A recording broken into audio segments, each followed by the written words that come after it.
through meditation, through personal practice and neuroscience, and we will talk about that, it's known now that we can change. You can cultivate more altruistic love, more compassion, be more aware of empathy. Fine.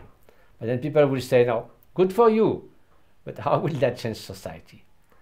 So we need a articulation point between a group of individuals and society at large. So that's where the very interesting concept of the evolution of culture comes in. Because, you know, if you were hoping that through meditation, etc., and natural selection, you will get a more altruistic gene in the population. You know, basically, we are the same. Like 2,000 years ago, you know, Aristotle was a great thinker, yet he was in complete favor of slavery. And he had utter contempt for animals. He said, they are just there for our use, that's all. So he was not a stupid guy by far. But culture have changed.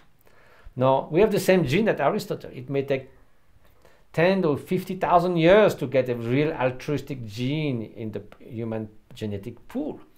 But culture can change much faster than genes. And they also operate through a Darwinian process of, you know, the selection between culture. Suppose a very altruistic cooperative culture will have a selective advantage of a bunch of selfish people that kick each other's leg all the time.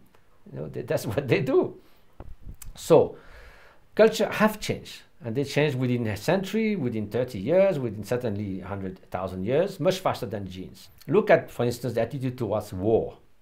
It's a good example. You know, at the beginning of the 20th century, First World War, you know, in Europe, people were going to the war singing patriotic songs. It was such a fantastic thing. War was described as what makes civilization. The priests were blessing the guns and the cannons. It was a great thing. Now, of course, there are still war, although much less in terms of victims. But who thinks now that war is such a wonderful thing? Everybody thinks it's an abomination. It's a catastrophe. It's a mutual loss for everyone.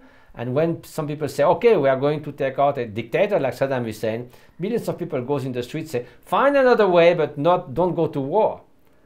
So that's change. That's a change of culture. So now war is not considered as such a fabulous thing. So likewise, selfishness and indifference towards the future generation basically is also soon going to be unacceptable. Just as if you drive in Switzerland or in France, you don't throw a Coca-Cola bottle through the window on the highway. It's no more in the culture. So it would be soon unacceptable to simply just care about yourself and the damn with others. So that's where you get, you know, culture and individual mutually fashion each other like two blades of knife that mutually sharpen each other. So new culture make new individuals that are different, and then they again change the culture, the institution, the laws, the regulation, and then the next generation continue that mutual shaping of each other.